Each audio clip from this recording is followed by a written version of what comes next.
pour avoir les sons et tout. Faut le dire. Hein. Voilà. Donc, tu prends le micro en premier, et après, vous passez le micro avec Morgane. OK? Voilà. Quand vous êtes prêt, vous le dites, on y va. Hein. Pour le son.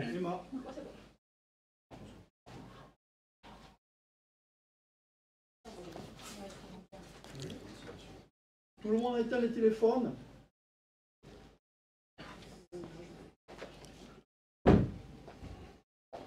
Allez, on va démarrer. Bonjour à tous et bienvenue à toutes celles et ceux qui vont pouvoir suivre cette conférence de presse en direct consacrée à la deuxième édition de Green Horizonte Festival qui aura lieu très précisément dans 23 jours, du 2 au 4 mai prochain. Le 14 février dernier, nous vous présentions les grandes lignes du programme et plus particulièrement les deux grandes et belles soirées de concert avec des stars comme Céron, Michael Jones, Kimber Rose, Fakir et j'en passe. Aujourd'hui, l'ensemble de la programmation grand public et professionnelle est terminé. Et nous aurons donc le plaisir de vous la présenter. Pour ma part, je vous donne les grands chiffres de Green Horizonte 2025. C'est 3 jours de fêtes et d'animation. 3 sites pour le grand public, Calvi, Algajol, Aregno. Et un site, celui de Lumio, pour la journée Horizonte professionnelle. Une équipe de plus de 100 personnes qui travaillent sur le festival. Les équipes de la communication, photographes, réseaux sociaux, achats médias, relations presse, etc. Des équipes et les parties prenantes de la programmation, les techniciens, toute l'équipe de l'Office du tourisme, les prestataires techniques, les bénévoles, les services techniques des 4 communes précitées. Concernant la programmation, tous les sites confondus sont prévus. 31 ateliers, 23 animations et jeux, 11 conférences et balades, 11 concerts. 4, le 2 mai, 3, le 3 mai sur Calvi, ainsi que 2 autres concerts sur Algajol et 2 grandes tablées. Et 2 grands thèmes, celui bien sûr de l'inclusion et de l'intelligence artificielle. Le premier est incarné par notre marraine 2025, Nathalie Pizibon, productrice du groupe M6 et ambassadrice de la cause du handicap. Je voudrais également saluer les 41 partenaires privés et institutionnels qui nous font confiance et qui n'ont pas hésité à apporter leur soutien. En termes de fréquentation, 500 scolaires sont attendus le 2 mai et nous espérons doubler la fréquentation avec un objectif de 5-6 000 personnes attendues pour cette deuxième édition. Vous l'aurez bien compris, nous avons souhaité que Green Horizonte soit l'événement ambitieux à la hauteur des enjeux et de la préservation environnementale et du vivant. Je vais donc laisser maintenant la parole à Morgane et Anne-Marie par la suite, qui vont vous dévoiler tous les temps forts de cette deuxième édition de Green Horizonte Festival. Merci à tous. Bonjour à tous. Donc je suis Morgane Flore et je suis coordinatrice de l'événement. En effet, Jean-Baptiste a pu rappeler que cet événement était d'une ampleur assez massive cette année avec des artistes incroyables sur cette nouvelle édition. Et moi, je suis là pour vous détailler un peu plus la partie programmation, animation et ateliers, sur toute cette partie où il y aura beaucoup d'ateliers gratuits sur le festival à Calvi, à Aregno, à Algajol. Donc, sur la partie de Calvi, on se retrouve toujours sur le parking de l'Ortach, en face de Super U. Ce festival donc, aura lieu le 2, 3 et 4 mai 2025. On ouvre au grand public cette journée le vendredi 2 mai à 16h30. Sur la partie de Calvi, qui est le site principal sur lequel on retrouvera les concerts, mais également les animations pendant 3 jours, on retrouvera énormément de choses et un programme très dense. On retrouvera notamment notre village des solutions, composé de 16 ateliers interactifs, qui seront donc du coup disponibles de 11h à 18h le samedi et le dimanche à partir de 16h30 le vendredi 2 mai. Ces ateliers vont être présentés par beaucoup de professionnels, des artisans, des personnes qui ont à cœur de promouvoir plein de bonnes ondes et de belles énergies, et ils prendront la parole pour certains d'entre eux juste après ma petite présentation. Donc on retrouvera des ateliers qui parlent de biodiversité marine, de préservation du vivant, de recyclage. On retrouvera nos ateliers cerfs-volants. Je ne vais pas tous vous les détailler aujourd'hui, mais l'intégralité des ateliers est consultable sur le site de greenhorizonte.corsica. On retrouvera des animations, une vingtaine de jeux géants, un manège en bois. Celui de l'an dernier avait fait sensation. Cette année, c'est un autre manège et qui est tout aussi poétique et joli. On retrouvera également un espace de détente et de conférences thématiques, ce qui est une nouveauté cette année. Un espace de conférence grand public qui est dédié, où on parlera de la Méditerranée, de l'intelligence artificielle, du sport, de la lecture des paysages. Et on aura également cette année une conférence pour le jeune public, donc une conférence destinée aux enfants et aux familles dans cet espace. On a la chance aussi d'avoir avec nous le Biotourbus, qui est un bus itinérant qui permet une immersion interactive pour parler d'agriculture biologique, avec beaucoup d'ateliers également, le tout accessible et gratuitement sur le site du festival. On retrouvera notre maison de la presse, ainsi qu'une zone de restauration et de bar tout au long de la journée et pendant les soirées et les concerts. Le vendredi, en effet, c'est ouvert à partir de 16h30 au grand public, tout simplement parce que cette avant-première, l'ouverture, on la donne aux scolaires de la micro-région. On attend entre 500 et 600 scolaires cette année, donc on double quasiment par rapport à l'an dernier, qui auront du coup accès au site du festival en avant-première et à l'intégralité des ateliers. Je vais vous parler de ce qui va se passer toujours à Calvi, mais pas sur le site du festival. On va avoir des ateliers sur le port et sur la plage. On retrouvera du coup notamment une course d'objets flottants avec l'association Isboulé Gamar. Une course, c'est le samedi à 14h. On va pouvoir créer des objets flottants. Il a appelé ça des ovnis à partir de matériel de récupération. Et on pourra les mettre à l'eau à 17h le samedi. Il y aura également, toujours sur la plage, des sculptures d'un concours de sculpture sur sable. On pourra visiter également au port, en avant-première, le nouveau navire océanographique de la Star Réseau, en avant-première avant leur inauguration. On aura quatre possibilités pour aller le visiter, 4 moments forts. On retrouvera du yoga sur la plage, ainsi que des initiations à la voile avec le Calvi Nautic Club. Tous ces ateliers sont entièrement gratuit. Pour certains, il y a une modique somme à payer qui permet simplement de valider une réservation et de ne pas prendre la place de quelqu'un d'autre. Donc, je vous conseille vivement d'aller sur greenhorizonte.corsica pour réserver vos différents ateliers. On retrouvera ensuite à Algajol, ça c'est le samedi 3 mai, en même temps. On est toujours sur 2 sites en même temps, Calvi et un village. Le 3 mai à Algajol, à partir de midi, on lance une grande tablée gourmande en musique, concert et cabaret. Ça sera un repas bio, local, en partenariat avec l'Interbio de Corse et orchestré par le célèbre chef Alessandro Capone, qui proposera un menu complet avec une scène juste en face des tables pour qu'on puisse profiter d'un concert et d'un cabaret. Cette tablée est proposée au prix de 20 € pour les adultes et de 15 € pour les enfants et est réservable dès à présent en ligne sur notre site internet. Le dimanche, pour finir cette belle programmation, nous serons cette fois-ci sur Aregno. Et sur Aregno, c'est une matinée plutôt dite sportive. On va se mettre en mouvement pour finir cette belle programmation. On retrouvera du coup sur cette matinée 2 belles balades commentées, qui elles aussi sont réservables. Une sur l'eau, ressources de partage, et la seconde sur les paysages remarquables d'Aregno.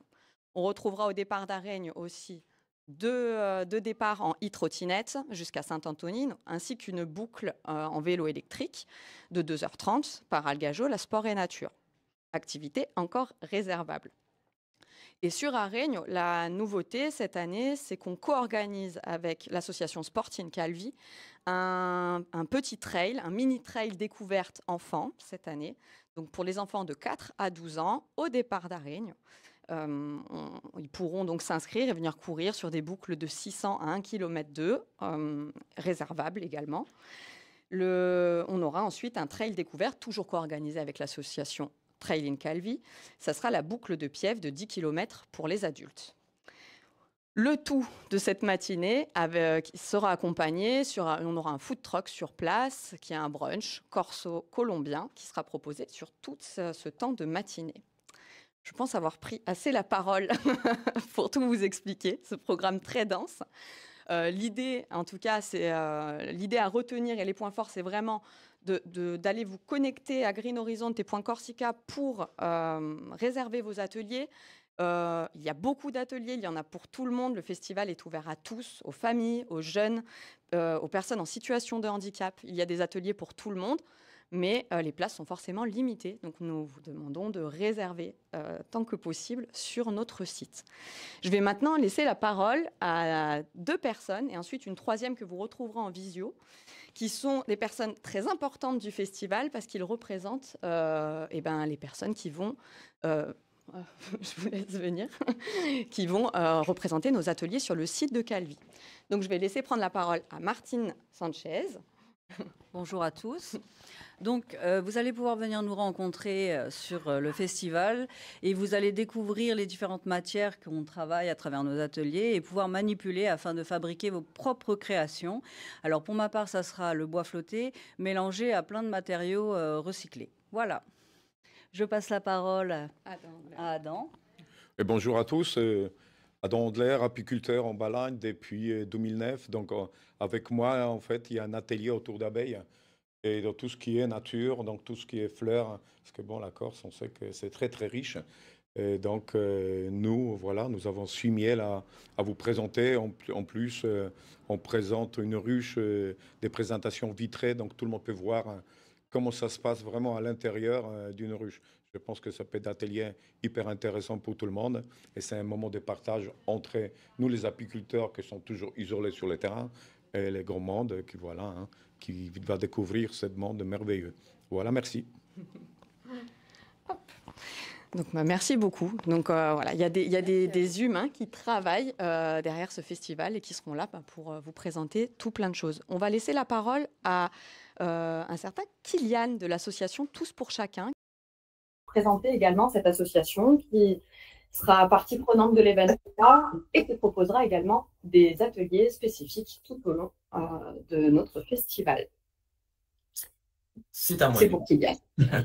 Bonjour à tous, bon, je ne vous vois pas tous, mais bonjour. Kylian Eslo, je suis responsable de projet à l'association Tous pour Chacun. Tout d'abord, je tenais à remercier l'organisation du festival pour la part qu'on va prendre dans ce festival. Parce que c'est vrai que nous, vous allez pouvoir nous retrouver à 2 voire 3 endroits différents pendant le festival. Tout d'abord, comme d'autres acteurs sur les stands, nous allons proposer des ateliers de sensibilisation avec des ateliers de mise en situation de mise en situation de handicap, donc sous différents formats. Et aussi un endroit central, je pense aussi, de ce festival, c'est-à-dire à la buvette, où avec les différents bénévoles de l'association, nous allons intervenir et vous servir tout au long du festival. Donc, pour comprendre aussi pourquoi on a été sollicité sur ce festival, il faut savoir que l'association Tous pour Chacun, elle a été créée il y a 6 ans autour de discussions entre 3-4 personnes par rapport à des besoins qui avaient pu être ciblés et demandés sur le territoire. Donc, ces personnes, c'était des personnes soit en situation de handicap, mais aussi des personnes dites valides, qui voyaient des freins au niveau de l'inclusion. Donc, pour certaines personnes, elles avaient du mal à s'intégrer dans différentes activités où elles allaient dans des activités de loisirs, des activités sportives, mais restaient de côté et on trouvait un frein à cette inclusion. Donc, l'objectif, ça a été de se poser et de réfléchir à un objectif. Du coup, créer un regroupement, une association qui permettait aux personnes qui se sentaient isolées et pas inclus dans différentes activités de se sentir du coup inclus dans les activités qui allaient pouvoir être proposées. Et c'est de là que Tous pour Chacun est né. Donc ça fait maintenant du coup 6 ans, comme je vous disais, que Tous pour Chacun est né avec 3 missions principales. Donc la sensibilisation au handicap, la prévention et du coup l'inclusion. Donc nous à l'association, on a maintenant 10 pôles différents, donc c'est-à-dire 10 activités différentes dans 10 champs d'activités différents. Donc ça va des activités culturelles, des activités artistiques, des activités sportives, du voyage, du séjour. Donc aussi, je vous disais qu'on allait pouvoir se retrouver à un troisième endroit sur la partie professionnelle à Lumio. On va pouvoir intervenir pour vous présenter tout ce qu'on fait sur cette partie-là, parce que du coup, c'est aussi assez large. Et du coup, Tous pour chacun propose des activités pour tous et inclusifs, donc à destination des personnes isolées, mais aussi à destination de toutes les personnes qui se situent sur le territoire ajaccien. Et on a différentes activités phares pour vous donner des exemples. C'est vrai que ça fait maintenant 3-4 ans qu'on a par exemple une équipe de football inclusif. Donc cette équipe de football, pour vous expliquer un peu plus, c'est une équipe de foot qui est affiliée à la Fédération française de football et qui évolue dans un championnat de foot vétéran et qui est composé à moitié de personnes en situation de handicap et à moitié de personnes dites valides. Donc on est dans la démarche complète de l'inclusion où tout le monde est le bienvenu et on est dans un objectif aussi de progression dans le domaine sportif. Et au pire, pour rester dans le domaine sportif, parce que ça a été un événement qu'on a aussi réalisé dernièrement, parce que je pense que comme l'Office du tourisme, comme l'organisation de ce festival, on se rend compte que tout ce qui est événementiel permet de regrouper des personnes, permet de diffuser des messages. Donc merci encore à ça pour ce festival et diffuser nos messages au niveau de l'inclusion. On a organisé un événement il y a à peu près un mois maintenant. C'était le 1er 2 mars à Ajaccio. Ça s'appelait les 24 heures de vignettes. Donc pareil, les 24 heures de vignettes, c'est porteur d'un message. Ce message, c'était courir pour ceux qui ne peuvent pas. Donc on a créé un événement sur un complexe qui regroupait toutes les personnes. Donc ça pouvait être très bien des sportifs sur des trails, des personnes qui couraient 24 heures dans des championnats nationaux, comme des personnes qui n'avaient jamais repris d'activité physique, qui ont commencé leur première marche il y a un mois, qui venaient de reprendre l'activité physique avec cet événement-là. Donc par cet événement, l'objectif c'était inclure au niveau du sport et créer un événement de partage aussi, de solidarité et de fête, parce que c'était 24 heures de regroupement autour du sport, mais aussi 24 heures de fête avec différents concerts, une buvette aussi sur place. Donc c'est un peu ça l'essence de Tous pour chacun, c'est proposer des projets inclusifs qui regroupent et où on peut aussi diffuser nos messages. Donc on va être présents nous du 2 au 4 mai sur ce festival à Calvi pour pouvoir diffuser ces messages, échanger ensemble, que ce soit sur le stand, à la buvette, par rapport à toutes ces démarches que nous on met en place et qu'on espère essayer de développer sur le territoire en termes d'inclusion bien sûr. Merci de m'avoir écouté et à bientôt. Merci beaucoup, Kylian. Je suis ravie que tu aies pu présenter cette association qui nous tient particulièrement à cœur et qui va nous accompagner tout au long du festival. Tu as fait un lien tout tracé pour Anne-Marie Piazzoli, directrice de l'Office de tourisme, qui va vous présenter la journée professionnelle du 2 mai, dans laquelle on retrouvera également l'association Tous pour chacun. Merci beaucoup Morgane, merci beaucoup Kylian, en effet d'avoir rappelé ce que sont les valeurs de l'inclusion et ça tombe bien puisque c'est le thème principal de cette journée professionnelle que nous avons baptisée Horizonte Pro. Voilà, donc le grand thème de cette journée qui aura lieu le 2 mai à partir de 8h15 au Spazio Edmond Simeoni à Lumio et qui est destiné donc aux professionnels du tourisme, au monde associatif et aussi aux institutionnels. Alors, l'idée de cette journée, donc, c'est simplement de donner des clés, des inspirations, des exemples de bonnes pratiques à l'ensemble de nos professionnels du tourisme et plus généralement aux acteurs économiques de notre île. Eh bien, cette année, nous avons effectivement choisi de mettre en avant 2 grands thèmes, 2 grands angles qui sont aussi les grands angles du festival Green Horizonte. Donc celui de l'inclusion, qui va être aussi développé par ailleurs par notre marraine, Nathalie Pizibon, et puis l'intelligence artificielle. Alors, en termes, je dirais, d'éléments de langage, cette journée, c'est avant tout anticiper, innover, prendre soin, construire ensemble le tourisme de demain.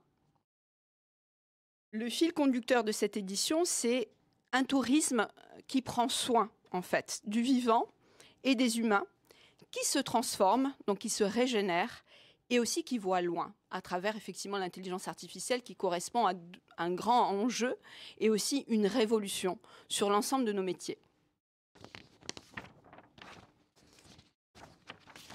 Alors, en termes d'articulation programmatique, cette animation de l'ensemble de la journée, en tout cas de la matinée, Nous aurons la chance d'avoir à nos côtés Madame Sandrine Mercier, qui est rédactrice du magazine Le Nouveau Voyageur et qui est très au fait de ces enjeux de voyager autrement, d'intégrer effectivement des facteurs d'inclusion dans les séjours, etc. À 8h15, nous accueillerons donc nos participants, nos invités, autour d'un petit déjeuner, parce que voilà, nous sommes hospitaliers en Corse et nous tenons à aussi apporter un petit peu de nourriture intellectuelle, certes, mais aussi de la convivialité. À 9h, donc la présentation de la journée sera faite par notre président, Jean-Baptiste Tchécal, et de moi-même pour les grands temps forts. Alors, nous allons commencer à 9h10 avec David Giffard, qui est directeur de l'innovation du groupe SOS. Cette personne va nous parler de l'engagement social à l'action environnementale, le care, c'est-à-dire le prendre soin comme levier de transformation des territoires. En effet, aujourd'hui, c'est vrai que nous sommes très conscients de faire en sorte de préserver l'environnement, mais il faut aussi préserver les communautés humaines qui en dépendent. Et c'est vraiment le cœur aussi de cette première conférence. Il y aura tout de suite un échange avec le public. À 9h45, il y aura une table ronde qui consistera à mettre en action ce prendre soin pour un tourisme inclusif, résilient et engagé. Alors, nous aurons à nos côtés, je vous le disais, notre marraine Nathalie Pizibon. Je vais faire juste un aparté sur la personne qu'elle est. Nous lui avons envoyé un petit mail avec pudiquement notre proposition qu'elle puisse devenir la marraine. Et sa réponse nous a émus. Elle a parlé tout de suite avec le cœur. Elle n'a pas tardé avant de nous répondre un oui, et un oui très enthousiaste et engagé. Donc, je la remercie au nom de l'ensemble de l'organisation du festival. Avec elle aussi, il y aura Stéphanie Gâteau. Nous sommes très contentes aussi de l'avoir à nos côtés. C'est une fondatrice et dirigeante de Handy Road. Elle va nous parler en effet de quelque chose qui est très important dans le domaine de l'inclusion. Ce sont les communautés d'aidants. Parce que souvent, on parle d'inclusion ou de handicap à travers les difficultés des équipements, les difficultés d'accessibilité, notamment au niveau des territoires. Mais il n'y a pas que ça. Il y a en particulier toutes les hommes et les femmes qui ont envie d'aider. Et je prends toujours cet exemple qui a fait écho en moi sur notamment l'un des événements qui est organisé sur Calvi, je pense aux rencontres de chants polyphoniques, où dans le programme, très pudiquement, il y avait « Bon, très bien, la citadelle est inaccessible, mais nous pouvons vous aider. Nous pouvons porter avec vous, vous aider à porter votre fauteuil, à vous conduire jusqu'au lieu du festival, même si derniers sont accessibles. » Donc, l'accessibilité, c'est aussi l'accessibilité des êtres humains. Et ça, je tiens à le souligner aussi. Et cette personne, donc Stéphanie Gâteau, s'occupe de cette communauté d'aidants. Elle sera aussi accompagnée de Anne-Lise Olivier. C'est une personne aussi que nous connaissons bien et qui est très connue aussi dans le monde du tourisme durable, puisque c'est la directrice des acteurs du tourisme durable, l'association nationale environnementale qui s'occupe de tourisme, et que nous avons eu le plaisir de connaître avec Morgane quand nous étions donc aux universités du tourisme durable à Bordeaux. Et en effet, en plus on était contents parce qu'on a reçu aussi un prix pour notre marque de territoire Rencontre Balanine sur l'ancrage local. Donc nous sommes vraiment ravis de la recevoir avec nous, et c'est très important qu'une personne aussi qui incarne les valeurs du tourisme national d'un point de vue du durable, qu'elle soit à nos côtés. Et enfin, Erwan Geoffroy, lui, c'est un sportif et un conférencier qui est reconnu pour ses exploits comme la traversée Toulon-Calvi en foil. Là, on va effectivement dépasser peut-être le domaine de l'inclusion, quoique c'est aussi de la résilience dont on va parler, puisqu'il a été capable de faire la traversée entre Toulon et Calvi en foil, simplement une planche et un foil donc électrique. Donc, on va aussi parler, forcément, ce sera aussi l'occasion de parler de transport décarboné.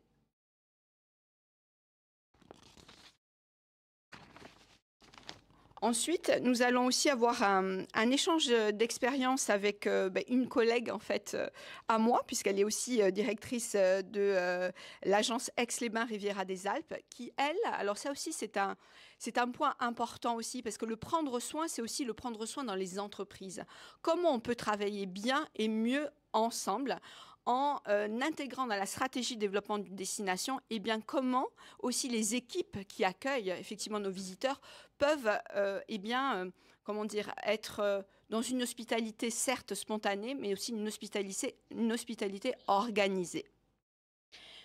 Ensuite, nous allons parler à l'échelle de notre région de la marque internationale Green Destination, à laquelle aspire en effet notre région. Et c'est une démarche qui est impulsée par l'Agence du tourisme de la Corse, qui a proposé cette candidature à l'échelle internationale. Et elle sera acceptée que quand les territoires seront mis en mouvement sur cette question-là. Et c'est la raison pour laquelle chaque micro-territoire de Corse aura sa part à jouer pour permettre effectivement que cette candidature ait lieu et qu'elle soit acceptée. Et ce sera en novembre 2025. Donc je suis ravie effectivement d'accueillir l'Agence du tourisme de la Corse, qui est partenaire incontournable de cette deuxième édition et qui va en effet présenter à un public notamment de professionnels certes, mais aussi d'offices du tourisme qui sont aussi partie prenante de cette journée pro et à qui on va expliquer comment les territoires se mettent en mouvement pour booster cette candidature à l'échelle de la Corse. On sait que la Corse est une destination durable, en effet, par la richesse de ses paysages, la richesse de ses écosystèmes, mais ça ne suffit pas nécessairement. Il faut aussi qu'il y ait une politique locale en faveur de cette trajectoire et on verra comment cette candidature est orchestrée.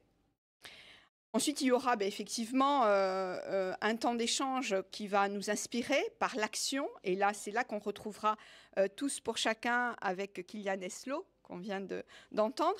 Et également Laurent Lungeri, qui propose un dispositif très intéressant. Je vais le résumer en 2 mots. C'est le Wikipédia de la biodiversité marine. C'est un dispositif numérique qui s'intègre donc dans les sites internet qui veulent bien l'accueillir. Et c'est le cas pour l'Office du tourisme Calvi-Balagne. Nous avons opté pour ce dispositif qui donne en temps réel l'état de la biodiversité de ce qui nous entoure au niveau méditerranéen et strictement aussi local, mais je dirais de façon générale sur notre pays et l'Europe.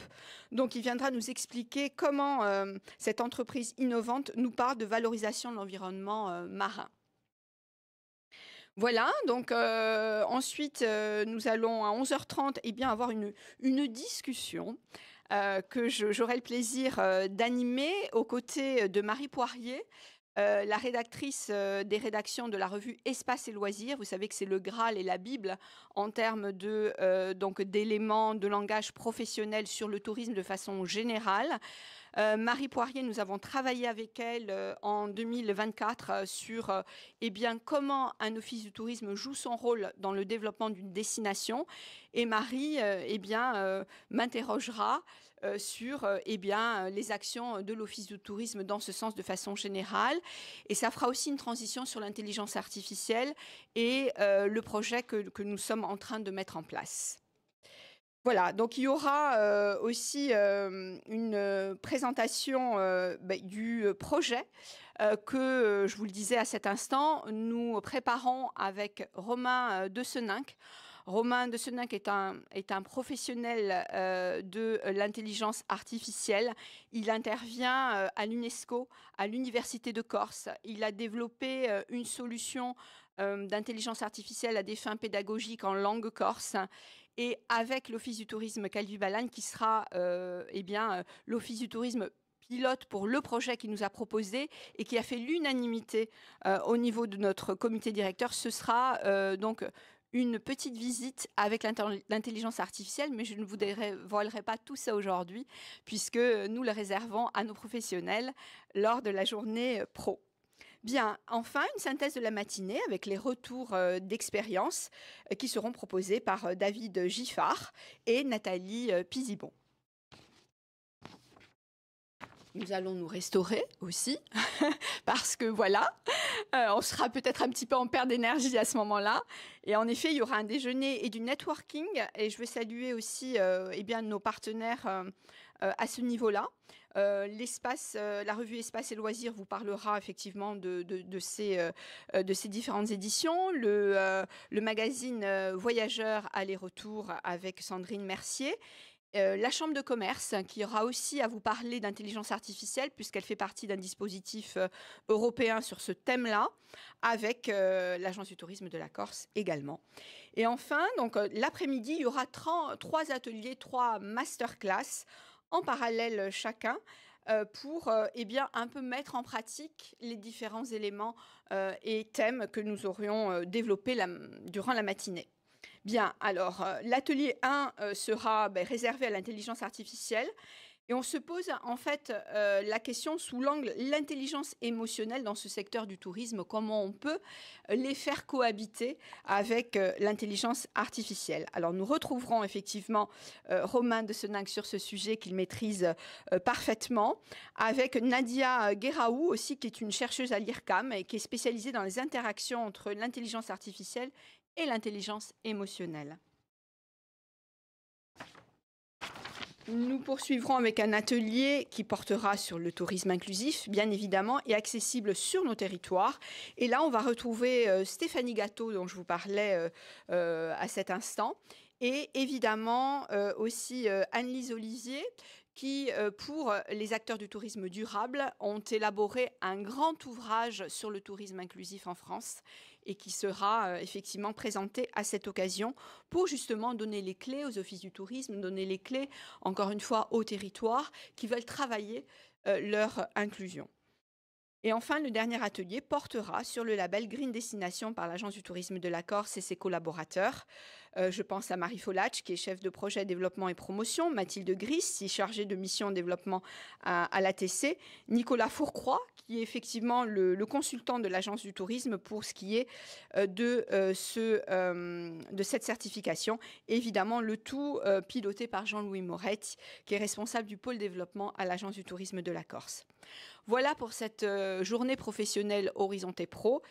Vous l'aurez compris, elle est riche en effet en thèmes et ateliers abordés. Elle se terminera à 16h30 et on invitera ce beau monde à rejoindre l'ouverture du festival avec là aussi une surprise aussi. Mais on vous la dévoilera le jour J. Voilà, merci beaucoup. Donc j'ai le plaisir maintenant de passer la parole à Nathalie Pizibon, marraine de ce festival, de cette 2e édition 2025. Voilà, c'est à vous Nathalie, merci encore pour votre présence à nos côtés. Merci à vous. Donc, tout d'abord, c'est un honneur vraiment d'être la marraine de cette 2e édition de Green Horizons. J'aimerais faire 2 petits focus rapides. Un premier focus qui est important pour moi, qui parle d'écologie, parce que prendre soin de la planète, c'est prendre soin des autres. Donc, pour moi, il y a une partie écologique qui est aussi importante.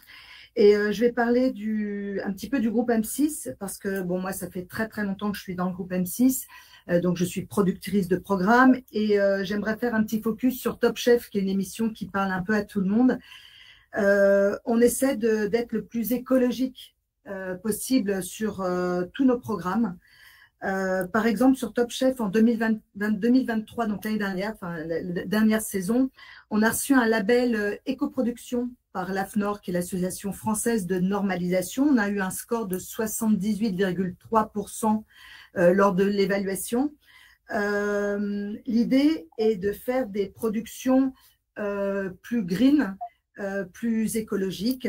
Donc, nous avons une personne qui est dédiée sur chaque tournage pour veiller au respect de la mise en place d'un tournage respectueux de la planète.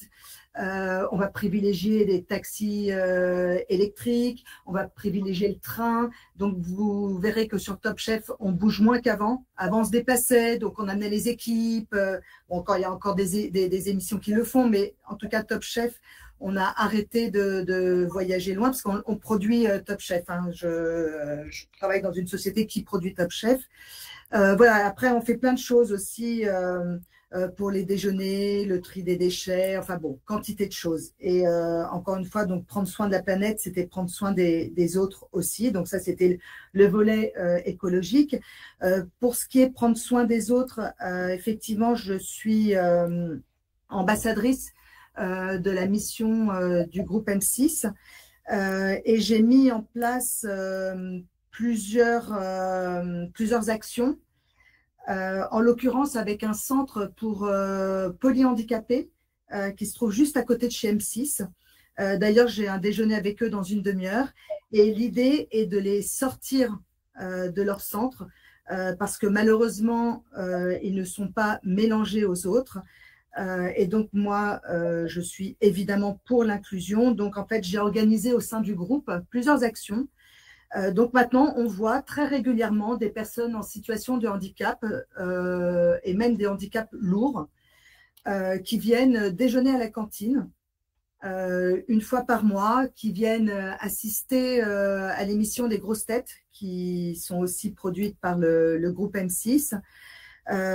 Également, on les invite aux avant-premières de cinéma. Donc, en fait, il y a des ados, il y a des adultes en situation de polyhandicap dont on essaie d'animer un peu leur quotidien. Je suis aussi bénévole dans cette association.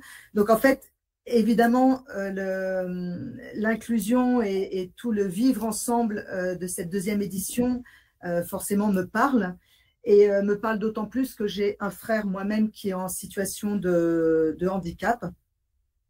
Donc, en fait, mon rôle de marraine de cette deuxième édition va être de réfléchir et d'échanger ensemble autour d'enjeux d'avenir, donc comme l'écologie et l'inclusion, pour une planète meilleure et un savoir-vivre ensemble. Je pense qu'il y a beaucoup de choses à faire partout en France et en Corse, avec l'aide des entreprises. Et ce sont des choses qui coûtent pas forcément d'argent. Donc, c'est ce que je fais, moi, par exemple, avec M6. Donc, je les invite à la cantine. Et je peux vous dire qu'au bout de 3 mois, les ados m'en parlent encore. Quand après le déjeuner, là, dans une demi-heure après le déjeuner, on va aller visiter des studios. Pour nous, c'est pas grand-chose parce que c'est notre quotidien. Et pour eux, en fait, ça représente énormément. Et je suis sûre qu'il y a plein de sociétés en Corse qui seraient à même d'accueillir des personnes en situation de handicap, et quelle que soit l'activité, et de leur montrer voilà, leur travail, leur quotidien, peut-être 1 heure par mois. Et voilà, donc je suis en train de monter une association qui va essayer de faire le go-between les sociétés et les résidences de personnes non valides. Donc voilà, donc merci infiniment. Vraiment, je suis extrêmement touchée. Et donc, je vous dis à très bientôt et j'ai vraiment hâte d'être avec vous et de partager ce moment de fête en Corse, où le tourisme durable est un véritable art de l'accueil. Donc voilà, j'ai hâte de célébrer tout ça avec vous. Merci beaucoup. Merci à vous, Nathalie. C'est aussi un honneur de vous avoir à nos côtés. Et donc, à très vite. À très vite.